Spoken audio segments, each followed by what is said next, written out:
जरा यहाँ देखते हैं हमारा जो ये चैप्टर है, ये चैप्टर है चैप्टर नंबर 22, चैप्टर नंबर 22, और ये है केमिकल कोऑर्डिनेशन एंड इंटीग्रेशन। अब इसका मतलब क्या हुआ? केमिकल्स के द्वारा एक्टिविटीज का कोऑर्डिनेट होना, बॉडी की सारी एक्टिविटीज कोऑर्डिनेट होती हैं। ये केमिकल्स हर एक्टिविटी को कोऑर्डिनेट करते हैं, अपने हिसाब से चलाते हैं, उसे दिशा निर्देश देते हैं, ठीक है, इंस्ट्रक्शंस देते हैं कैसे करना है। एंड इंटीग्रेशन भी है। इंटीग्रेशन का मतलब बढ़ाना। इंटीग्रेशन आप फिजिक्स में पढ़ते हो। इंटीग्रेशन का मतलब समेशन करते हो ना, आपका कुछ चीजों को इंटीग्रेट करके बढ़ा देते हो, तो ये चीजों को, प्रोसेस को बढ़ा देता है। एक तरह से केमिकल्स जो कि हार्मोन्स हैं, वो एंजाइम की तरह काम करते हैं। हार्मोन्स को हम एंजाइम्स को हम बायोलॉजिकल कैटलिस्ट कहते हैं, और हार्मोन्स को हम कहते हैं ऑर्गेनिक कैटलिस्ट। तो ये ऑर्गेनिक कैटलिस्ट हुए, ये वो कैटलिस्ट हैं जो रिएक्शंस को बढ़ा देते हैं। जो रिएक्शन अपने आप हो सकती थी, हो रही थी, ये जब आते हैं तो उन रिएक्शंस को एक्सेलरेट कर देते हैं, जोड़कर कई गुना बढ़ा देते हैं। इसीलिए हम कह रहे हैं केमिकल कोऑर्डिनेशन एंड इंटीग्रेशन। सबसे पहले तो चैप्टर का नाम क्लियर होना चाहिए। इसका मतलब हार्मोन्स समवॉट लाइक एंजाइम्स काम करते हैं। एंजाइम्स रिएक्शन में कैटलिस्ट का काम करते हैं, ये भी कैटलिस्ट का काम करते हैं। उन्हें बायोलॉजिकल कैटलिस्ट कहते हैं, इन्हें ऑर्गेनिक कैटलिस्ट कहते हैं। ये भी रिएक्शन को बढ़ाते हैं। अब इसमें हमें पढ़ना क्या क्या है देख लीजिए। Endocrine glands and hormones, human endocrine system, hormones of heart, kidney and gastrointestinal tract, ठीक है। एंडोक्राइन ग्लैंड्स के बारे में पढ़ना है, हार्मोन्स के बारे में पढ़ना है, ह्यूमन एंडोक्राइन सिस्टम पढ़ना है, और hormones of heart, kidney and gastrointestinal tract, जो कि आपने डाइजेस्टिव सिस्टम में ही पढ़ लिया है। हार्ट के डायग्राम, हार्ट के जो है वो आपने सर्कुलेटरी में देखा क्या सीक्रेट होता है, किडनी से क्या सीक्रेट होता है एक्सक्रीटरी सिस्टम में, वीडियो लेक्चर्स में देखा आपने, और गैस्ट्रो इंटेस्टाइनल ट्रैक्ट को डाइजेस्टिव सिस्टम में ही देख लिया है, ठीक है। अब जरा देखिए इसमें कुछ काम की बातें हैं, ठीक है, कि ये बता रहा है कि we have already learned about neural system. Neural system के बारे में बता दिया, जो point to point rapid coordination provide करता है अमंग ऑर्गन्स। एक पॉइंट से दूसरे पॉइंट तक rapid coordination, speedy coordination provide करता है न्यूरल सिस्टम। न्यूरल सिस्टम का कोऑर्डिनेशन जो है वो फास्ट है, बहुत तेज है, बट शॉर्ट लिव्ड है, बहुत कम समय के लिए होता है, ठीक है, पहली बात। और हार्मोन का समय लंबे समय के लिए होता है, और नर्वस का कम समय के लिए। दूसरी बात, as the nerve fibre do not innervate all cells of body, the cellular functions need to be continuously regulated. अब ये सारी सेल तक नर्वस सप्लाई नहीं जाती, हर जगह नहीं पहुंच पाती, इसीलिए हार्मोन्स की जरूरत पड़ती है दो कारणों से। एक तो नर्वस सिस्टम का फंक्शन शॉर्ट लिव्ड है, कम समय के लिए चलता है। दूसरा, ये हर सेल तक नहीं पहुंचता, इसीलिए हमें जरूरत होती है हार्मोनल सिस्टम की। वही आगे लिख रहा है, a special kind of coordination and integration has to be provided. हमें एक स्पेशल कोऑर्डिनेशन और इंटीग्रेशन चाहिए होता है, और ये काम करते हैं कौन? हार्मोन्स। ये काम हार्मोन्स करते हैं। तो हार्मोन्स की जरूरत क्यों पड़ी? एनसीईआरटी की लाइंस बड़ी इंपॉर्टेंट है, because the neural coordination is fast but short-lived, and the nerve fibers do not innervate all cells of the body. So hormones are required because they have long-lasting functions, and they have reach in each and every cell of the body. वहाँ पर भी पहुँचते हैं। तो इसका मतलब nervous system and endocrine system jointly मिलकर coordinate and regulate the physiological functions of body. वो कोऑर्डिनेट करता है, रेगुलेट करता है फिजियोलॉजिकल फंक्शंस ऑफ बॉडी को, ठीक है। यहाँ से हमें बड़ी इंपॉर्टेंट बात पता चली, मैंने बार बार रिपीट किया और आप समझ भी गए होंगे बेटा जी इसको, ठीक है। तो आगे बढ़ते हैं। Endocrine glands and hormones, endocrine glands and hormones. तो यहाँ देखते हैं, एंडोक्राइन ग्लैंड लैक डक्ट। ये बात आप जानते हो कि इनमें डक्ट नहीं होता, and hence they are called as ductless gland. उनको डक्टलेस ग्लैंड कहते हैं। बेटा माइक ऑफ कर लीजिएगा, अपना माइक ऑफ कर लीजिएगा प्लीज सभी लोग। Their secretion are called hormones, और इनके सीक्रेशन को हम कहते हैं hormones. The classical definition of hormone as a chemical produced by endocrine gland and released into the blood and transport to a distant located target organ has current scientific definition as follows. पहले तो ये typical definition थी, पहले से classical definition, अब नई definition है, वो जरा देखते हैं वो क्या होती है। तो वो जरा देखिए, हार्मोन्स आर नॉन न्यूट्रिएंट। ये नॉन न्यूट्रिएंट केमिकल्स हैं, मतलब इन्हें हम खाने में नहीं मिलता हमें हार्मोन, कि किराने की दुकान पे माँ गई और बोला कि भैया 1 किलो ग्रोथ हार्मोन देते ना, मुन्ना की हाइट आजकल बढ़ नहीं रही है, रोज 2 चम्मच हार्मोन उसे सुबह शाम खिलाएंगे तो बढ़ जाएगा। ऐसा नहीं होता, नॉन न्यूट्रिएंट है। You can not obtain the hormones in nutrient. आप न्यूट्रिएंट में उन्हें ऑब्टेन नहीं कर सकते, खा नहीं सकते बाहर से, ठीक है। केमिकल्स, केमिकल हैं which act as intercellular messenger, intracellular नहीं, intercellular, cell to cell messenger, एक तरह से सेलों के बीच में। And are produce in trace amount, ये बहुत कम अमाउंट में प्रोड्यूस होते हैं, ट्रेस अमाउंट में, बहुत ही कम अमाउंट में, किसमें, ट्रेस अमाउंट में, ठीक है। बहुत ही कम अमाउंट में असरदार होते हैं, क्योंकि इनके सिग्नल एम्पलीफाई होते हैं, बढ़ते हैं बहुत तेजी से, क्योंकि ज्यादातर हार्मोन सेकेंड मैसेंजर का यूज करते हैं। ये आए, एक हार्मोन आया, एक पार्टिकल लगा हार्मोन का ट्रेस अमाउंट, और वो 100 सेकेंड मैसेंजर बनाता है, उसके बाद वो 10,000 दूसरे मैसेंजर्स बनाते हैं, फिर वो लाखों में बनाते हैं, करोड़ों में बनाते हैं, बढ़ते चले जाते हैं, चेन रिएक्शन की तरह बढ़ती चली जाती है। इसीलिए hormones are needed not in small amount but in trace amount, small नहीं, एकदम ट्रेस, बहुत ही कम। फॉर एग्जाम्पल ले लेते हैं कि हर्ष है मीटिंग में, हर्ष, यस सर। मैंने हर्ष को भाई कोई राज की बात बताई और कहा कि बेटा ये राज की बात है, तुम्हें बता रहा हूँ, किसी को बताना मत, बस यही मैंने गलती कर दी।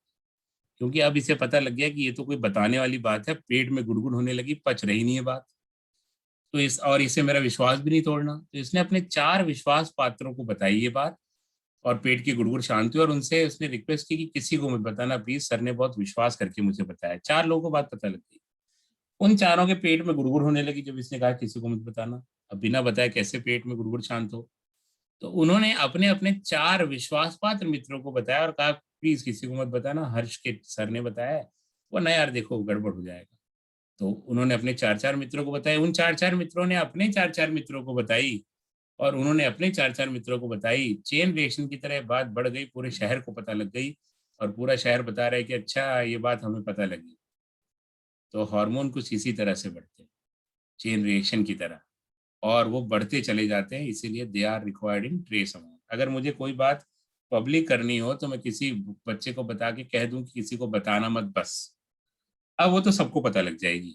जब मैंने कहा किसी को बताना मत, राज की बात है, सबको पता लगनी है, कोई खास बात होगी तो, बात समझिए आप। तो हार्मोन इस तरह से ट्रेस अमाउंट में डिटेक्ट होते हैं, ठीक है। आगे लिख रहा है कि जो नई डेफिनेशन है, covers a number of new molecules in addition to the hormones secreted by the organized endocrine gland। मतलब ये नई डेफिनेशन कुछ और भी मॉलिक्यूल को कवर करती है जो कि ऑर्गेनाइज एंडोक्राइन ग्लैंड से सीक्रेट नहीं होते, कहीं और से सीक्रेट होते हैं, सेल से या किसी और पार्ट से। केवल एंडोक्राइन ग्लैंड के हार्मोन की बात अब नहीं हो गई, जहां से भी प्रोड्यूस होगा हार्मोन, चाहे वो आपका गैस्ट्रोइंटेस्टाइनल ट्रैक्ट हो, हार्ट हो, किडनी हो, उन सबको भी कवर करता है, ठीक है। Invertebrates possess very simple endocrine system. Invertebrate में क्या होता है ना, सिंपल एंडोक्राइन सिस्टम होता सर है। आपकी स्क्रीन नहीं दिख रही है। मेरी स्क्रीन नहीं दिख रही है, और लोगों को दिख रही है बेटा? दिख रही है सर। नेटवर्क इशू से Yes, स्क्रीन sir. गायब हो जाती नेटवर्क है। इशू होगा। हाँ, नेटवर्क इशू से स्क्रीन गायब हो जाती है, छोटे सर बच्चों की स्क्रीन तरह। नहीं आ सर रही है। ये आ रही है। Share screen. स्क्रीन तो बेटा देखो शेयर्ड है सर ना। माइक ऑफ करवाइए। माइक ऑफ कर लीजिए बेटा, आप लोग ना अपना ऑफ करके रखिए माइक, तो अच्छा रहेगा। यू आर शेयरिंग स्क्रीन आ रहा हो है, गया सर, पार्टिसिपेंट हो मेरी गया। स्क्रीन देख सकते हैं, तो आप थोड़ा सा वेट कर लीजिए, स्क्रीन आ जाएगी बेटा। और अगर स्क्रीन नहीं आएगी तो मेरी आवाज़ पे ध्यान दीजिए, ठीक है। तो मैंने बताया कि नई डेफिनेशन हार्मोन्स की उन भी हार्मोन्स को कवर करती है जो एंडोक्राइन ग्लैंड्स के अलावा भी कहीं और से सीक्रेट होते हैं, चाहे वो डाइजेस्टिव ट्रैक्ट हो, चाहे हार्ट हो, चाहे किडनी हो, वो भी जिन हार्मोन को सीक्रेट कर रहे हैं उसको भी ये डेफिनेशन कवर कर रही है। नेक्स्ट, इन्वर्टिब्रेट के पास बहुत सिंपल एंडोक्राइन सिस्टम होता है और कुछ ही हार्मोन होते हैं, ठीक है, और वही केमिकल कोऑर्डिनेशन प्रोवाइड करते हैं। आगे देखते हैं, आगे बढ़ते हैं और आगे बढ़ते हैं तेजी से। तो यहाँ पर जरा देखिए, ये ह्यूमन एंडोक्राइन सिस्टम की बात हो रही है। Human endocrine system, the endocrine gland and hormone producing diffuse tissue cells located in different part of our body constitute the endocrine system. इसका मतलब कि केवल एंडोक्राइन ग्लैंड ही नहीं बल्कि जो डिफ्यूज टिश्यूज हैं और सेल्स भी हैं हमारी बॉडी में अलग अलग पार्ट में, वो भी एंडोक्राइन सिस्टम का पार्ट बनती है, वो भी एंडोक्राइन सिस्टम का ही पार्ट है। केवल एंडोक्राइन ग्लैंड नहीं बल्कि जो सेल्स हार्मोन सीक्रेट करती हैं वो भी एंडोक्राइन सिस्टम का पार्ट बनती हैं। For example pituitary, pineal, thyroid, adrenal, pancreas, parathyroid, thymus, gonads, testing in males and ovaries in females are the organized endocrine bodies in हाँ जी सर डिफ्यूज टिश्यू और cell मतलब क्या, यहाँ पे क्या इंडिकेट कर रहा है ये इंडिकेट कर रहा है कि कई सारे टिश्यूज भी ना वो एंडोक्राइन ग्लैंड की तरह बिहेव करते हैं। केवल जो है हमारी ये एंडोक्राइन ग्लैंड ही नहीं, जिनको हम जानते हैं पिट्यूटरी, हाइपोथैलेमस, कई सारी बॉडी में सेल्स भी प्रोड्यूस करती हैं। जैसे कि हार्ट जो है ना, एट्रिया जो है हार्ट का, वहाँ के जो टिश्यूज हैं एट्रिया के, वो भी हार्मोन प्रोड्यूस करते हैं ना हार्मोन, वो भी हार्मोन प्रोड्यूस करते हैं डियर, जो हमारे क्या होते हैं, डिफरेंट टाइप के सेल्स होते हैं। क्या मेरी बात समझ पाए? जैसे हार्ट के टिश्यूज और बॉडी में कई सारे सेल ऐसे भी होते हैं बेटा जी, जो कि जो है ना वो हार्मोन का सीक्रेशन करते हैं बच्चा। क्या मेरी बात समझ गए? Yes sir. मेरी आवाज आ रही है बच्चा? Yes sir. तो मेरी बात समझ रहे हैं आप? कई सारे सेल और टिश्यूज भी हार्मोन का प्रोडक्शन करते हैं। जैसे कि जीआई ट्रैक्ट में कई सारे सेल्स हैं, आर्जेंटेफिन सेल्स जैसे हैं, वो हार्मोन का सीक्रेशन करते हैं, तो वो भी एंडोक्राइन सिस्टम में आ गए हमारे। आर्जेंटेफिन सेल जानते हैं ना आप, इंटेस्टाइन में होती है, वो सेल भी हार्मोन का प्रोडक्शन करती है। जी सेल होती है स्टमक में, गैस्ट्रिन प्रोड्यूस करती है, वो भी किसका पार्ट हो गई? एंडोक्राइन सिस्टम का। जैसे कि मैं एग्जांपल बताता हूँ, जी सेल्स, ठीक है, आर्जेंटेफिन सेल, आर्जेंटेफिन सेल्स, ये सेल्स भी हार्मोन का प्रोडक्शन कर रही है ना, तो ये भी हमारे एंडोक्राइन सिस्टम का पार्ट होगी। इसके अलावा एट्रिया ऑफ हार्ट, जो एट्रिया होते हैं, एट्रियल टिश्यूज हार्ट के, वो भी सीक्रेट करते हैं हार्मोन का। एट्रियल नाइट्रियूरेटिक फैक्टर जानते होंगे आप, एएनएफ, हम ये एक्सक्रीटरी सिस्टम में पढ़ते हैं। तो ये भी प्रोड्यूस कर रहे हैं डिफरेंट टाइप के हार्मोन्स का, they are part of endocrine system. Testis males में, ओवरीज फीमेल्स में, ये सब। ठीक है, आगे देखिए इसने लिखा हुआ है कि in addition to these some other organs, कुछ और ऑर्गन जैसे कि gastrointestinal tract, liver, kidney, heart also produce hormones, वो भी हार्मोन को प्रोड्यूस करते हैं। ठीक है, अब यहाँ से आगे बढ़ते हैं सीधे, अब कुछ के बारे में हम डिस्कस करते हैं। तो यहाँ पर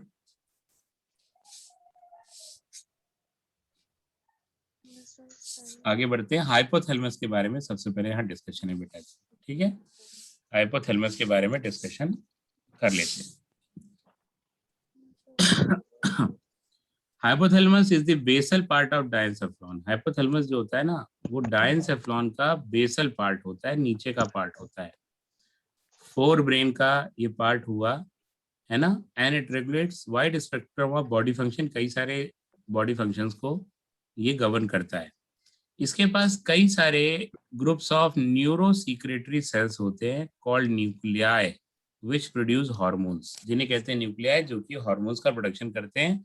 इसके पास कई सारे सेल्स होते हैं जो हार्मोन का भी प्रोडक्शन करते हैं। These hormone regulate the synthesis and secretion of pituitary hormone.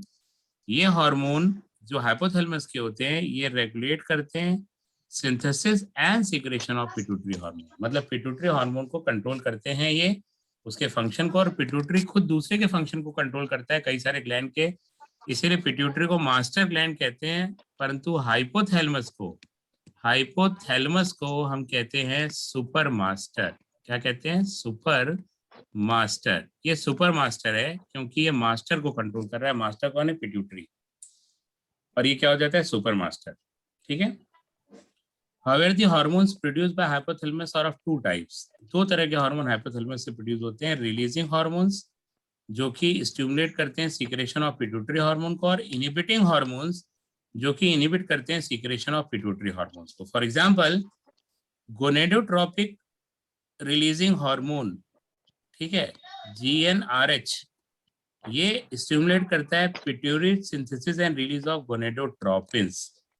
Pituitary gonadotropins को बनाता है और रिलीज करता है। गोनेडोट्रोपिन्स का मतलब कौन? FSH, LH, ICSH, इनको बनाता है और रिलीज करता है, पर उसको बनाने और रिलीज करने का आदेश कौन देता है? हाइपोथैलेमस। जब वो कहता है कि आप बनाइए और रिलीज करिए तभी ये रिलीज करता है, और ये गोनेडोट्रोपिन्स है, मतलब गोनैड की एक्टिविटी को कंट्रोल करते हैं। ठीक है।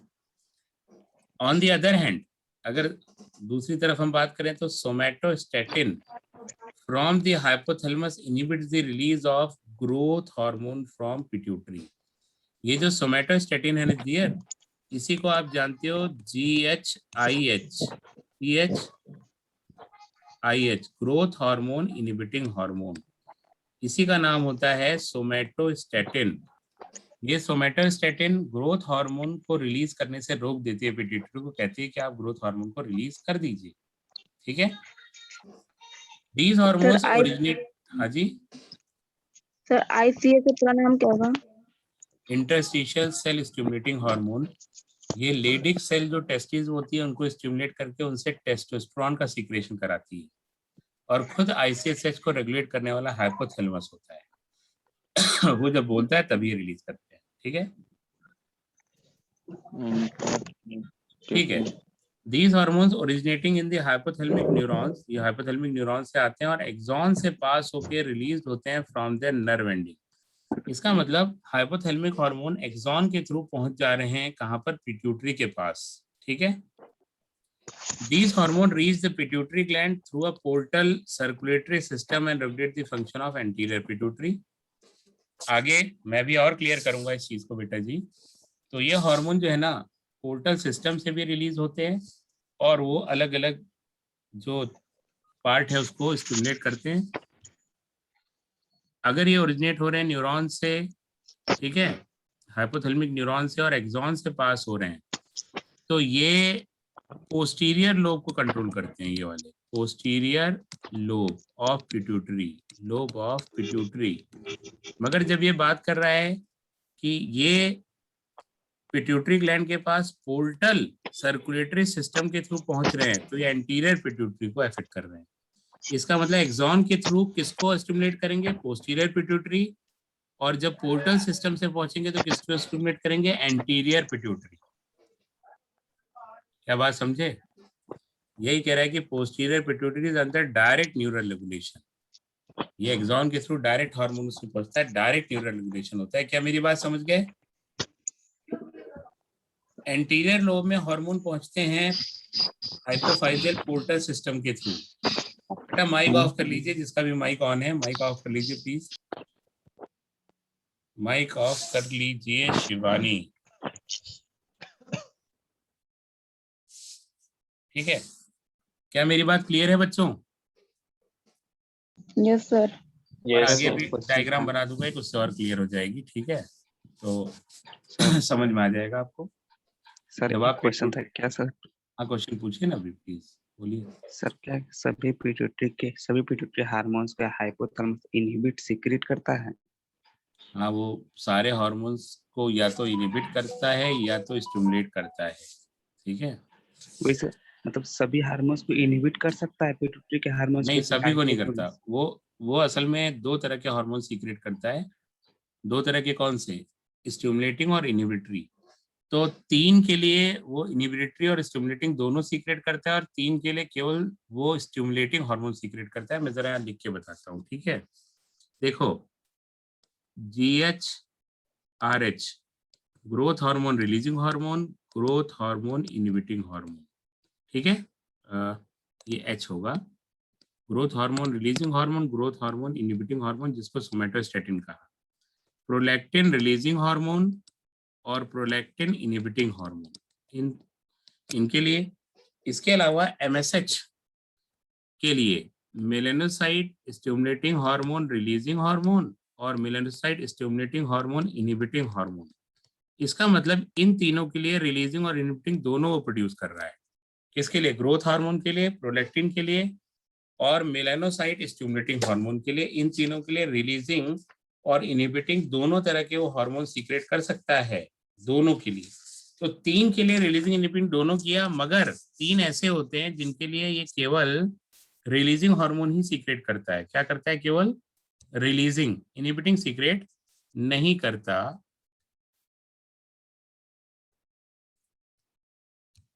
वो 3 कौन से हैं वो जरा यहाँ पे देख लेते हैं। वो 3 कौन से हैं? CRH, TRH और GnRH।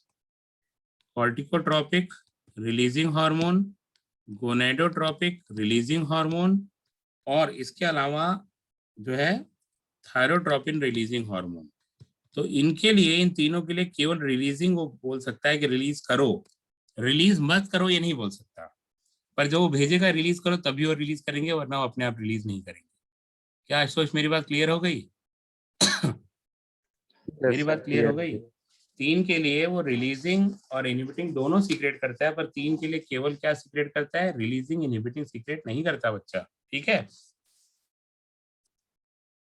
मैं अपनी बात आगे बढ़ाऊंगा। पिट्यूटरी ग्लैंड पे आ जाए हम लोग।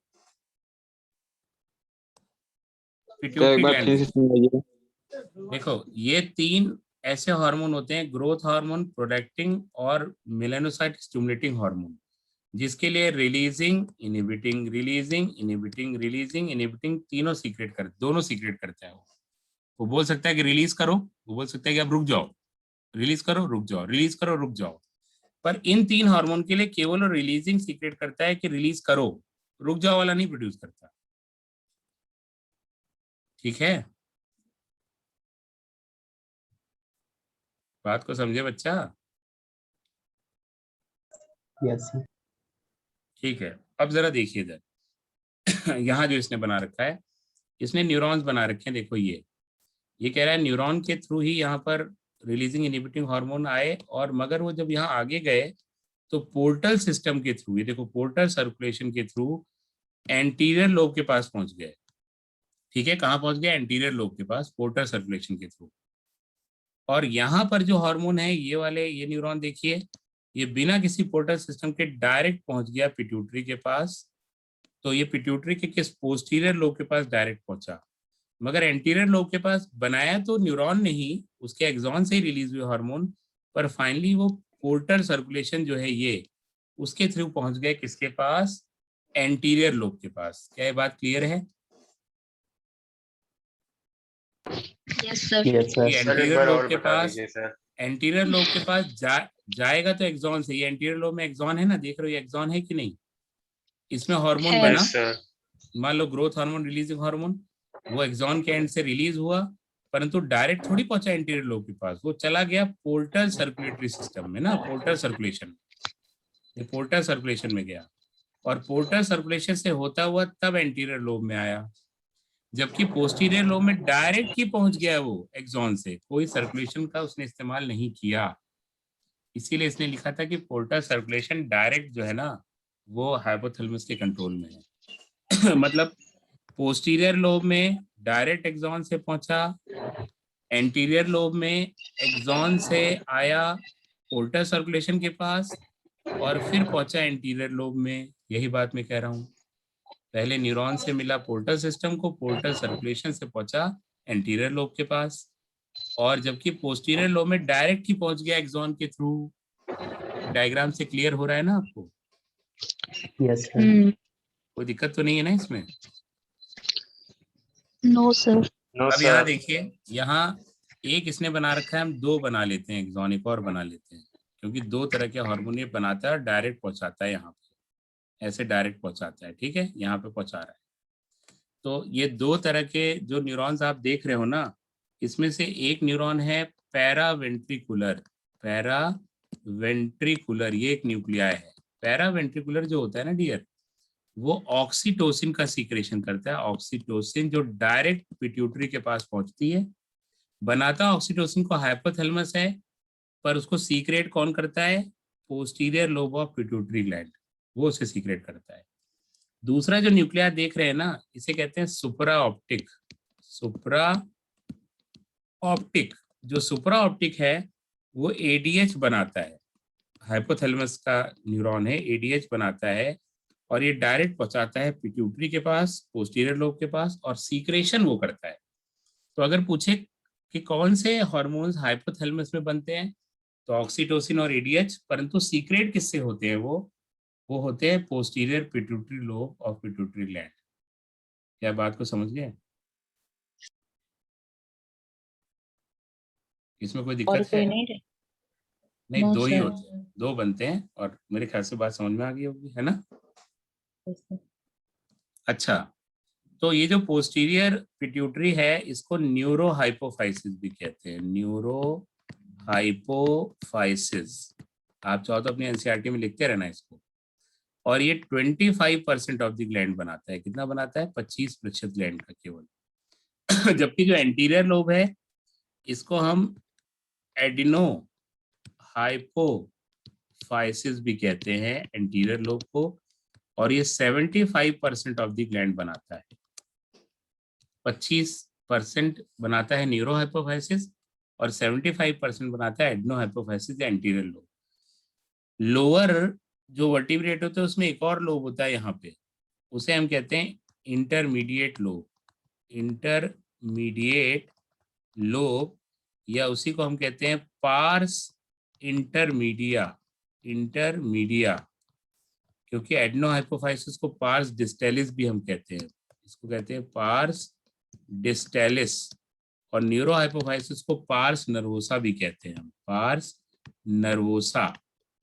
तो इंटरमीडिएट लोब को पार्स इंटरमीडिया कहते हैं। लोअर वर्टिब्रेट में ये होता है, मगर ह्यूमन में ये एम्ब्रियोनिक डेवलपमेंट के समय एंटीरियर लोब के साथ जुड़ जाता है, इसीलिए केवल एक दो लोब बचते हैं हमारे पास, एंटीरियर और पोस्टीरियर। हम लोगों में इंटरमीडिएट लोब नहीं होता, हम लोगों में नहीं होता। लोअर जो इनवर्टिब्रेट है उनमें होता है बेटा, हम लोगों में नहीं होता। और जब उनमें होता है तो उनमें सीक्रेट करता है MSH, मेलानोसाइट स्टिमुलेटिंग हार्मोन। हमें MSH एंटीरियर लोब ही सीक्रेट करता है, एंटीरियर पिट्यूटरी लोब ही सीक्रेट करता है डियर। क्या ये बात क्लियर है? Yes sir. Yes sir. आगे बढ़ते हैं। तो यहाँ पर हम पिट्यूटरी ग्लैंड के बारे में पढ़ रहे हैं, ठीक है, और पढ़ते हैं इसको। पिट्यूटरी ग्लैंड लोकेटेड होता है बोनी कैविटी में, और उस कैविटी को कहते हैं सेला टर्सिका, जो कि स्फेनॉइड बोन के अंदर होती है। सेला टर्सिका एक कैविटी होती है जो कि हमारी स्फेनॉइड बोन जो होती है उसके अंदर होती है, स्फेनॉइड बोन ऑफ स्कल। उस स्फेनॉइड बोन में डिप्रेशन हो जाता है, उसी को हम कहते हैं सेला टर्सिका। उस डिप्रेशन में पिट्यूटरी ग्लैंड बिल्कुल सेफ रहता है। अभी बताया था कि जो बोन्स होती हैं वो हमारे जो चीज़ें हैं उनको प्रोटेक्शन देती हैं, तो ये पिट्यूटरी ग्लैंड को प्रोटेक्शन देती है सेला टर्सिका। और सेला टर्सिका इज अ कैविटी, ये कैविटी है कहाँ पर? ये हमारी कैविटी है स्फेनॉइड बोन के अंदर, ठीक है। आगे देखते हैं। It is attach to hypothalamus by stalk, यह हाइपोथैलेमस के साथ स्टॉक से जुड़ी होती है।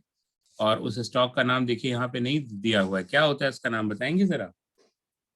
क्या होता है उस स्टॉक का नाम? जी हाँ, उस स्टॉक का नाम होता है इनफंडिबुलम। इनफंडिबुलम, इस स्टॉक के साथ ये पिट्यूटरी से जुड़ा हुआ होता है, जो हाइपोथैलेमस से पिट्यूटरी आपस में जुड़े होते हैं इनफंडिबुलम से, ठीक है। और आगे वही बोल रहा है कि एनाटॉमिकली ये दो लोब में डिवाइडेड है, adeno hypophysis 75%, neuro hypophysis 25%। And adeno hypophysis consist of two portion, pars distalis and pars intermedia, जो मैं बात कर रहा था। पर मैंने आपको बताया कि ह्यूमन में पार्स डिस्टेलिस और पार्स इंटरमीडिया आपस में फ्यूज कर जाते हैं, और केवल पार्स डिस्टेलिस ही बचता है, जिसे एंटीरियर लोब भी जाना जाता है, ठीक है। Pars distalis region of pituitary commonly called anterior produces, ये क्या क्या हार्मोन प्रोड्यूस करती है? Growth hormone, prolactin, thyroid stimulating hormone, adenocorticotropic hormone, luteinizing hormone, follicle stimulating hormone, ये सारे हार्मोन प्रोड्यूस करती है। Pars intermediate secrete only one hormone, melanocyte stimulating hormone. Human में मगर MSH कौन सीक्रेट करता है जरा बताइए? Anterior pituitary gland. हाँ देखिए, आगे इसने लिख दिया ना, आगे इसने क्या लिखा है? However, in human the pars intermedia is almost merged with pars distalis. इसका मतलब ह्यूमन में इंटरमीडिया वो एंटीरियर लोब के साथ मर्ज हो जाता है। ठीक है।